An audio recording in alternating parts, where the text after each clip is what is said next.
Welcome to the Software People Stories. I'm Shiv. I'm Chitra. And I'm Gayatri. We bring you interesting, untold stories of people Associated with the creation or consumption of software-based solutions. You'll hear stories of what worked and sometimes what didn't. You will also hear very personal experiences and insights that would trigger your thoughts and inspire you to do even greater things.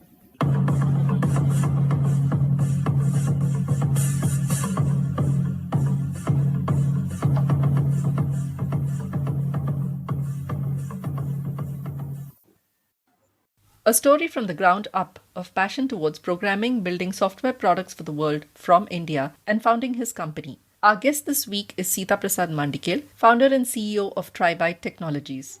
An active coder and technologist, he's taken his passion to start a company that created a complete platform for learners, facilitators, and evaluators, focusing on self-paced learning. While growth was slow and steady until last year, when education did a complete flip and the pandemic changed the course of learning for students and teachers, his company experienced explosive growth and had to scale that challenged them. Seethaprasad shares these amazing stories and much more on this episode. Hi, Seethaprasad. Warm welcome to you on the Software People Stories podcast. It's great having you here. I've looked forward to this conversation, so a very warm welcome to you. Thank you, Chitra. It's my privilege to be talking to you actually on this podcast. So thanks a lot for having me here actually. You're welcome, Seetha. And how would you like to introduce yourself to our listeners? Just a quick background about myself actually. I'm a technologist by heart actually, and still I enjoy programming after so many years.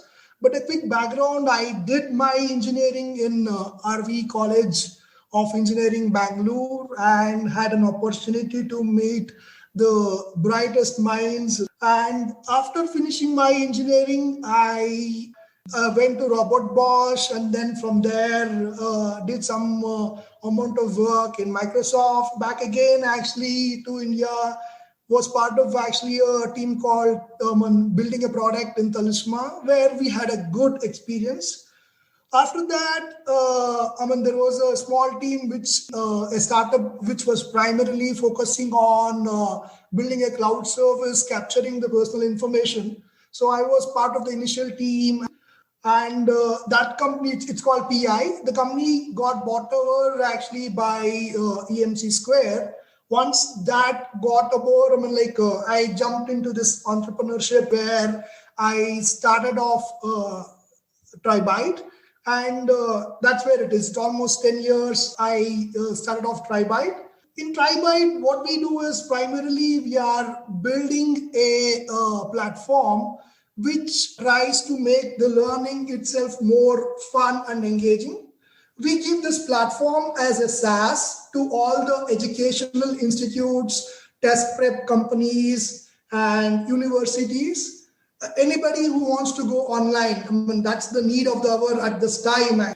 We give the product as SaaS, and today we have close to 2 million users on the platform, and it's used across in 25 countries and localized in 8 different languages.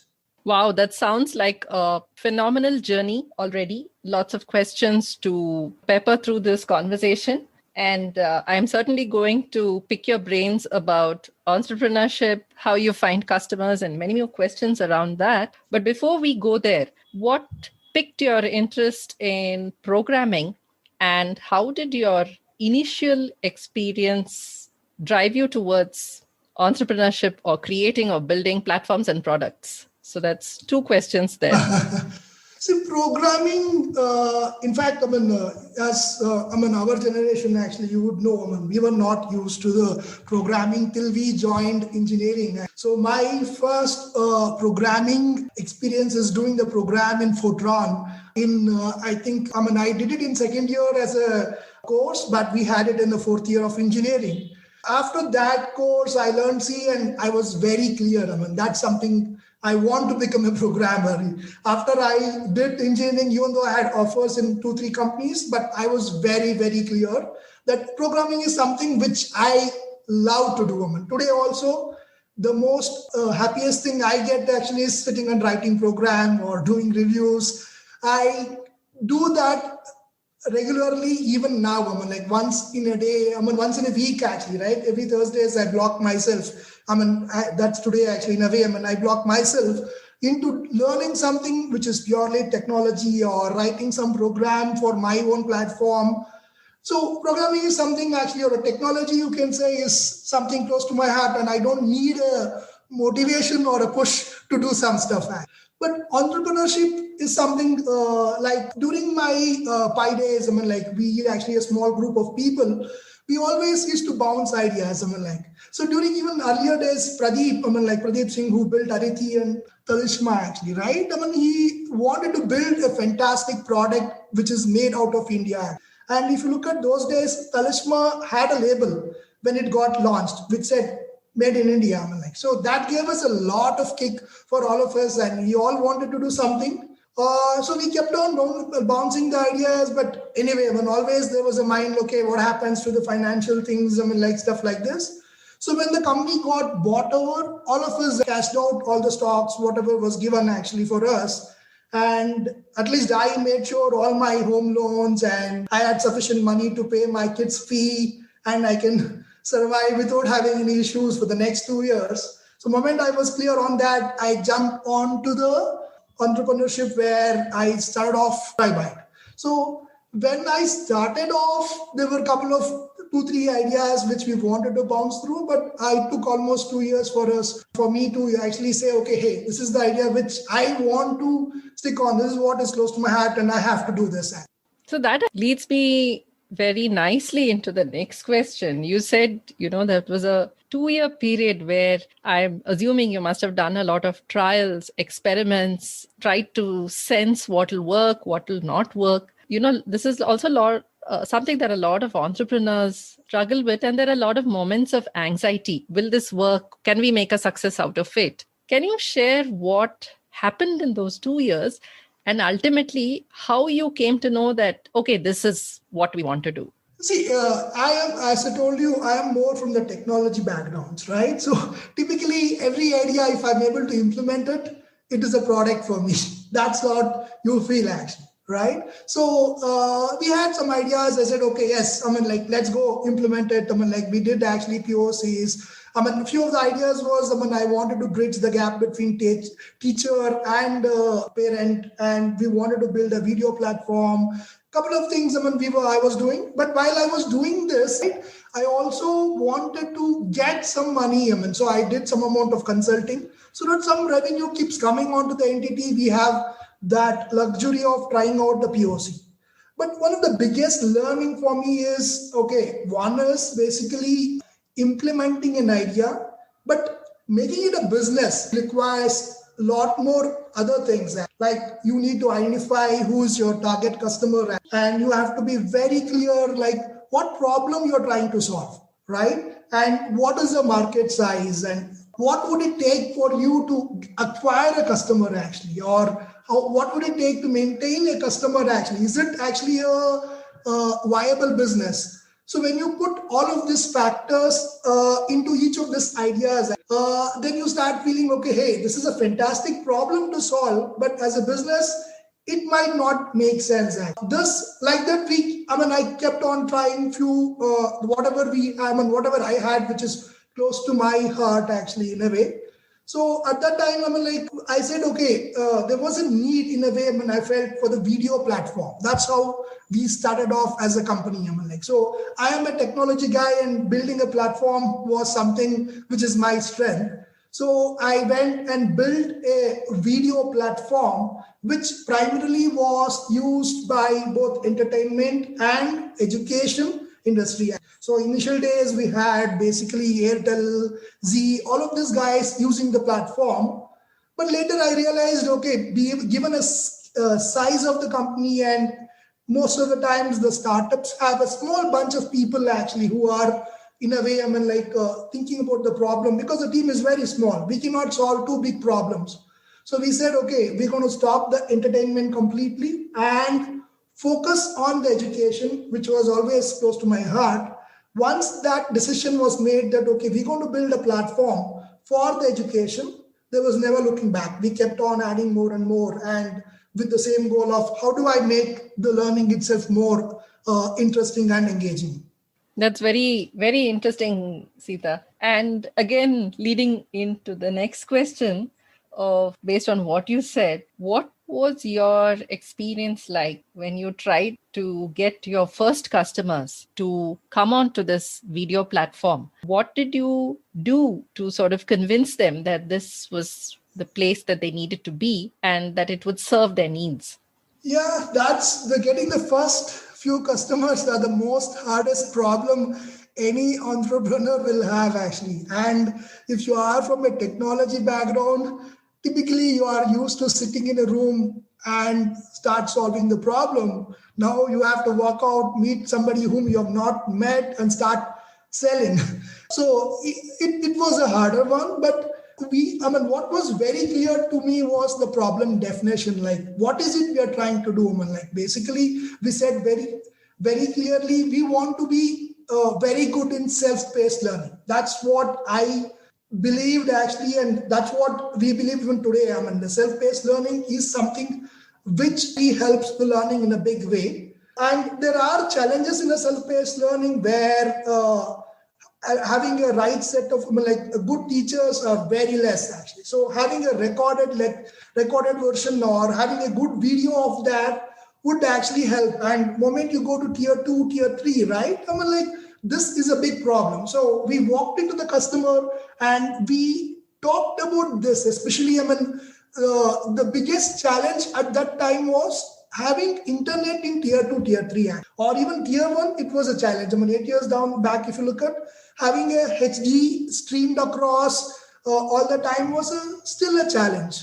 So what we went and we said is, look, we have built the platform thinking about India in mind actually, and it works completely offline. And whenever they are connected, it will synchronize back all the usage information back onto the cloud. Now, you tell us what you want more actually on top of it.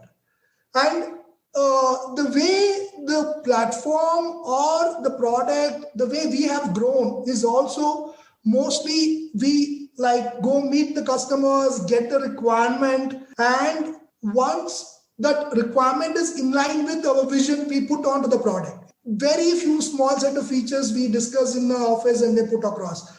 Otherwise, it's mostly the customer-driven action where we understand the problem, what they have, and we try to put a solution. That way, this was a very simple value-add model we went with. And the first two customers were Apollo Munich and Akash, which they got bought over actually by Byju's. So they started off their digital journey with us in a way that that way, they were also learning, we were also learning, and it helped us actually for both of them. That's a very interesting story in terms of how you got the attention of your first customers. And I think you also spoke about a very important point in the whole journey of a customer's experience with you, your platform, in terms of how, you have to retain them. One thing I can sense is you certainly worked with them continuously to probably enhance, understand more about their needs. So in some sense, I guess this association with the customer is a journey for both the customer and the business. So how do you keep that connect, and how do you get these customers to not only stay with you, but also act as your advocates? When you say advocates, in a way, that's the fundamental model in which we have scaled. Most of our new customers we through reference only.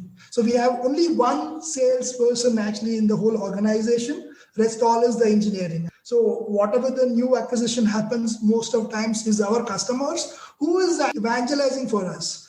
And the way the model Tribyte works is fundamentally most of the educational institutes, it can be universities, it can be test prep, they don't have a strong technology team.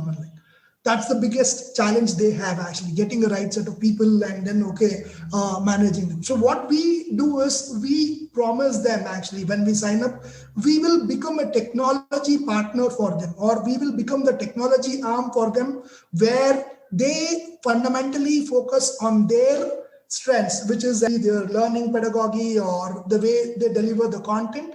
And we take care of the technology, whatever is needed to do their business. And that is the fundamental principle in which we have worked so far. So if you look at if you walk, when people ask us for a reference, we say, go and ask anybody who has worked with us actually. And you can talk to anyone. That's the confidence in which we talk about the relationship, what we have with our customer. Okay. So we, in fact, in the whole team becomes part of their team, and we help them to grow their business. That's nice. And in fact, I'm just thinking that you have had an early start and a head start of sorts and had a lot of time to actually solidify your platform. And it must have been of tremendous help to so many organizations, especially your existing customers. If we go back 1 year in time to when this whole pandemic broke out, how have things really been in the past 1 year? Have they sort of accelerated your growth in some ways, whether it's not only in terms of number of customers, but also the evolution of your platform itself? Oh yeah, definitely. Just to tell you whatever the digital roadmap, what was put actually for the education, which was happening from few years, a lot of them got done in 1 month or 2 months. So in fact, the typical sales cycle for us actually was talking to a customer, taking 3 to 3 months actually, and then onboarding. This during the COVID time is to happen in days. But going back to existing customers, especially few larger institutes who were primarily classroom, online was only a small business. So when the COVID happened, the complete classroom got shut down. So it means the whole classroom, where the online was only 10% and rest was 90%, the whole increase in the usage happened 200% actually. Yeah, that's what I would say. And the biggest challenge for us also was to cope up with the load. It was not an easy thing. If you ask me last year, my team, at least during the March period, team was working almost 18 hours a day, where we were trying to figure out, do some optimizations, because suddenly the load was 2x, 3x, whatever we expected. We were able to do the necessary things to make sure the continuity of the learning happens for all our customers. And we were also able to grow in a way, the growth 2x actually of what we used to get earlier. And we reached a point where we said we will not be able to take more customers, at least for the next 1 month, 2 months, because we have to do justice for our existing customers and new customers who got absorbed. And then, once we complete, we can do more. So that way, COVID has whatever the effects, it has basically for the education. A lot of companies which were always thinking about whether I have to put this first step or not, have made them actually go online. And we as a company were always supporting them and to make sure there is a continuity in the business, because otherwise the business would have stopped for them. I think in several ways, it's, despite the grim situation around, if you look at it from the standpoint of both business, technology, and even enabling people, I think it's a great place to be right now, where you maybe have a problem of plenty, yet looking to partner with your customers to ensure that they are able to be successful in their line of business and so on. Very nice, Seetha. Thank you so much. Wanted to go back to one point that you mentioned. You said suddenly you had to scale things at the back end to handle so many requests and onboard so many users, perhaps even create different environments almost on the fly. What are some of the engineering lessons there through this that you can share in terms of rapid scaling? Because that's the phrase that's coming to my mind right now. Yeah, lot of them are in a way.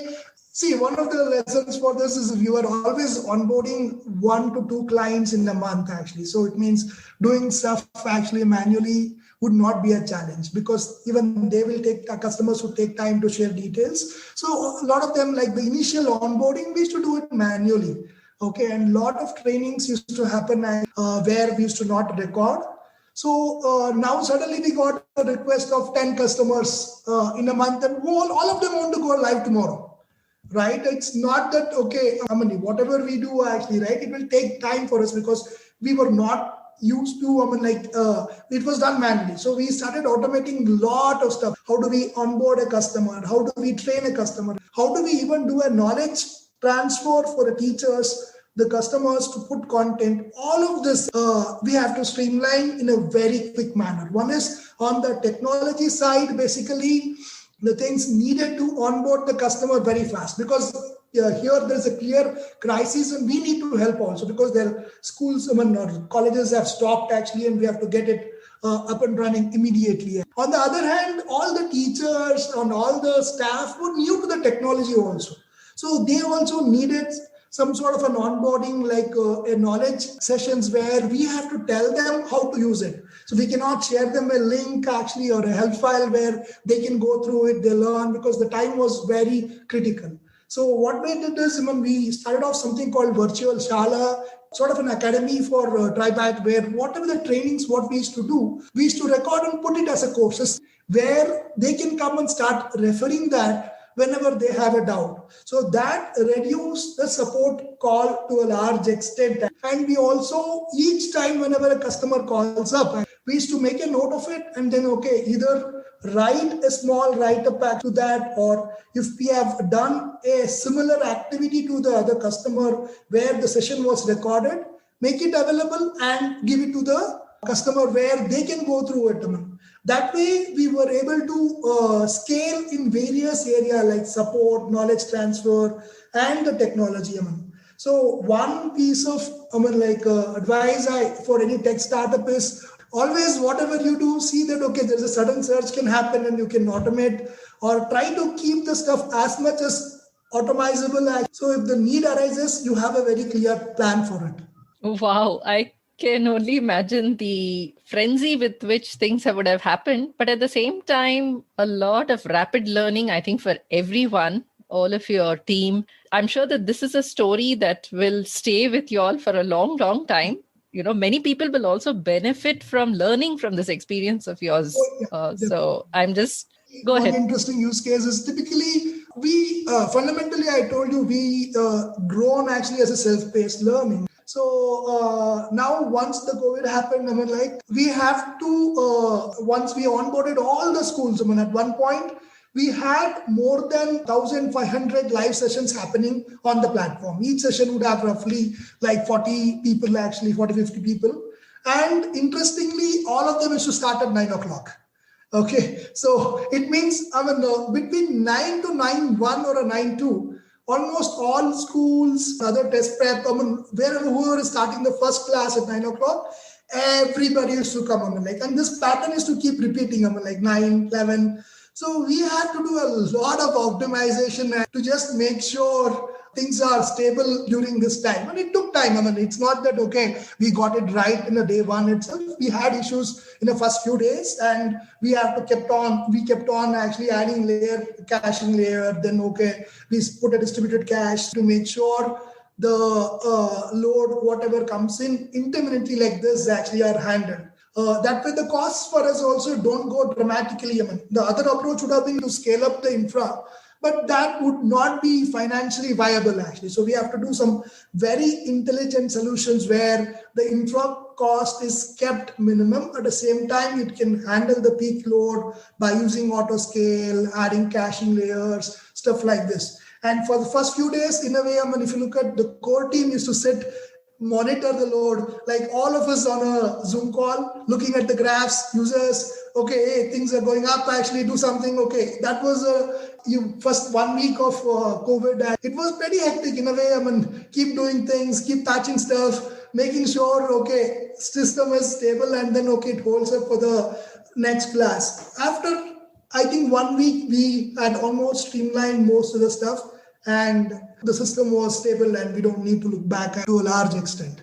I think this is a fantastic, or should certainly become a really, really valuable case study at some point in time. So I hope we can see that. There's so much of learning that especially engineers and people interested in software can take away. And I'm also wondering if there's a possibility of having a conversation around, let's say, software-based scaling and capacity building versus, like you mentioned, right, investing in hardware.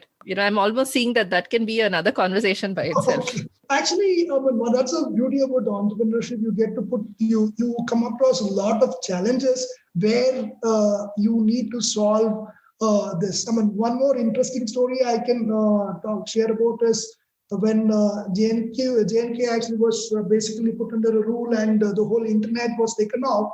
We had one customer who had a lot of centers in JNK. So they came and asked us that what is it we have to do now so that the kids there can study.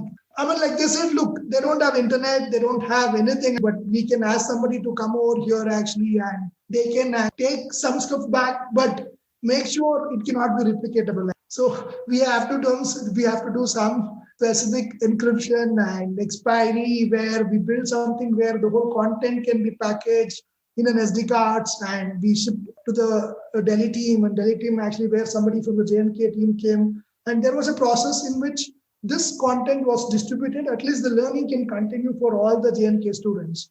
So the team was very happy when they did actually, and we pulled it in lab. In 2 days we have to push across a new product altogether. That's one of the, again, a very interesting story, which where we had an opportunity to make a difference, where the connectivity was taken off and still we wanted to come out with technology solution, which actually helped the learners in actually JNK to continue. At the same time, the content is not widely circulated across different parts where the business is at risk. Very inspiring stories, Seetha, both when you look at the consumers or the market or customers who have been enabled or impacted through your solutions, as well as I think even within your own company in terms of what it's built, how it's addressed these kind of problems. Very inspiring, especially in our country today, where problems are not only of scale, but also very distinct in their natures, given the kind of structures and environments that we live in. One question that's coming to my mind is with respect to how you built your team at Tribyte. What did you look for? What's motivated people to stay with you through all of this? This is an interesting question actually, because most of the companies talk about attrition of 15%, 20%, but in Tribyte, if you look at it's in 0.1%, whatever. People who left is very few.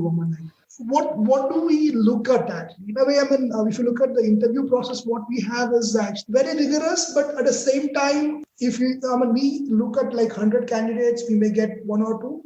Primarily, I look at attitude being one of the biggest asset for any person who comes to my company. Because I feel if the attitude is right, we can always mold, we can train, do whatever is necessary. So that's what fundamentally I look at. But yeah, we are primarily a technology company and we expect the people to know some basic programming, stuff like this. So in terms of skill set, the basic skill set, whatever, we are open to any programming. That's what we tell actually people, especially when we look for a new talent. The questions, whatever put across, we say you write in any programming language or you write in English, but you have to tell us how we're going to solve the problem. And generally, I make sure, okay, if the person is not able to solve in the last round, has he put an effort to solve it before coming to the next round? That's something tells about the person actually, whether he has that learning ability when he says or when he sees a problem and he's not able to solve.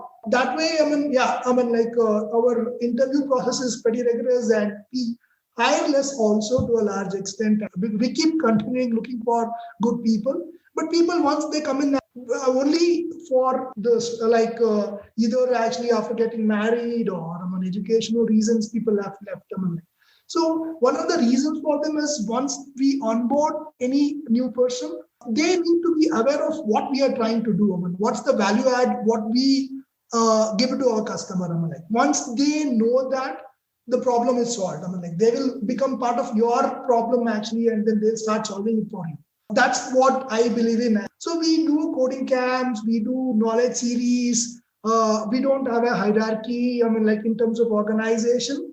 But To a large extent, I feel like giving them the flexibility, understanding them, making them understand the problem, what they are trying to solve, and they being part of the problem and coming up with a solution makes the person be with the company. Like salary is only a small part of the problem in a way when people leave. Actually, that's what I believe.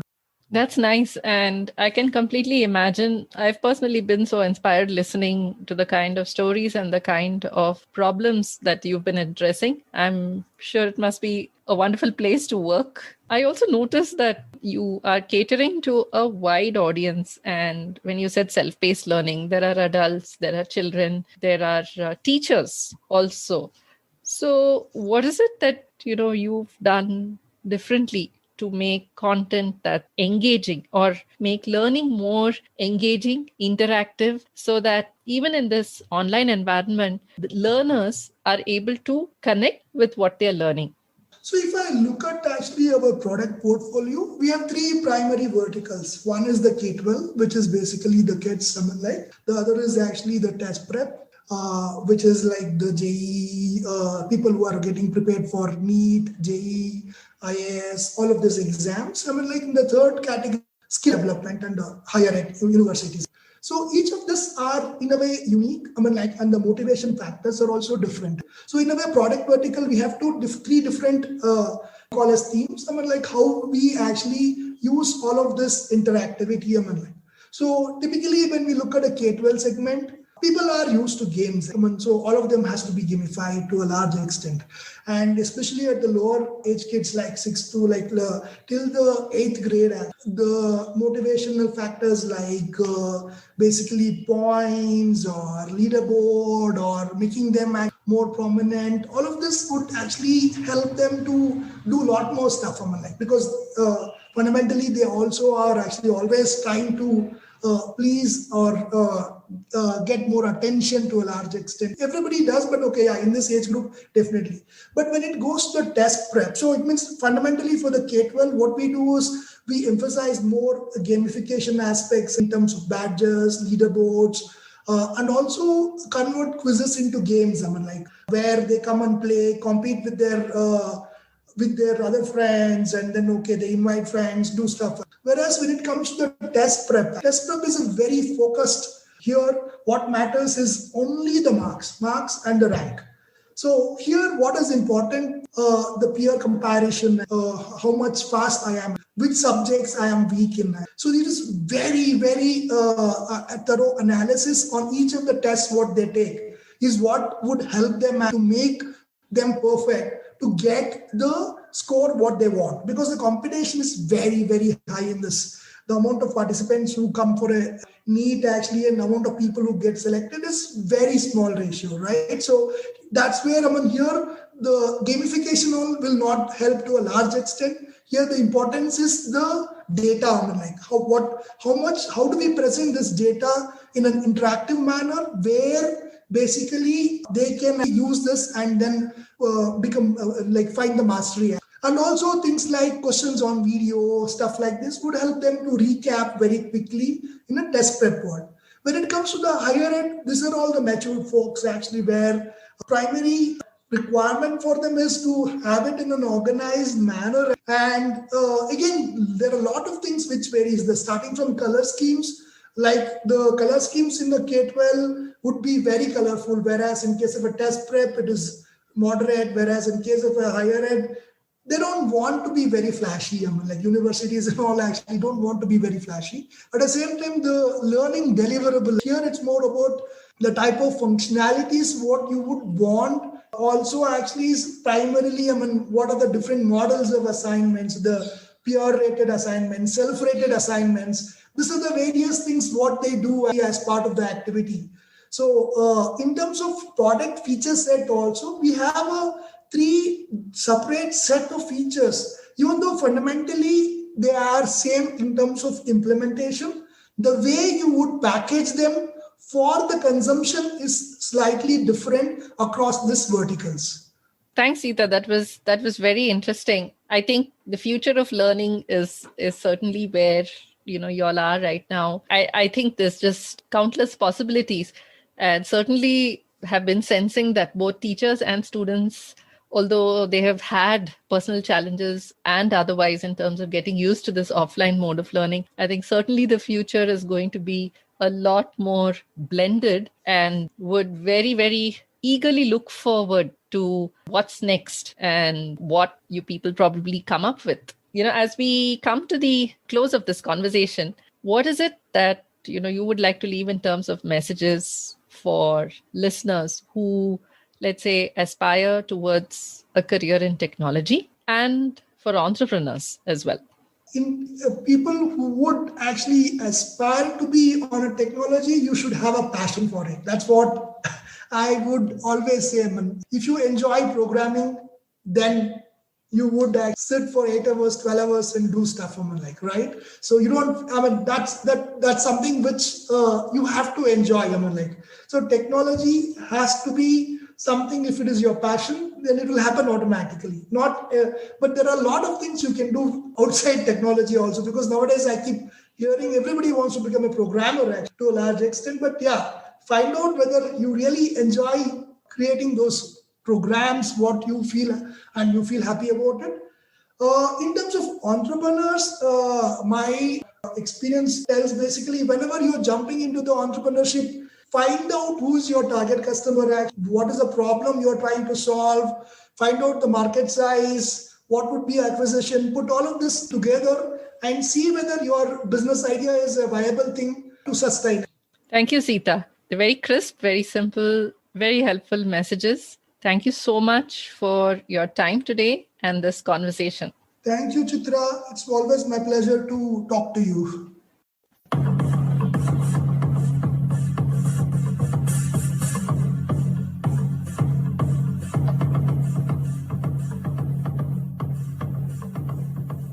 We thank Siddharth for the music and Anita for promoting the Software People stories. If you like this episode, Please subscribe on your favorite podcast client. And spread the word in your network. if you'd like to share your story, Contact us at podcasts@pm-powerconsulting.com.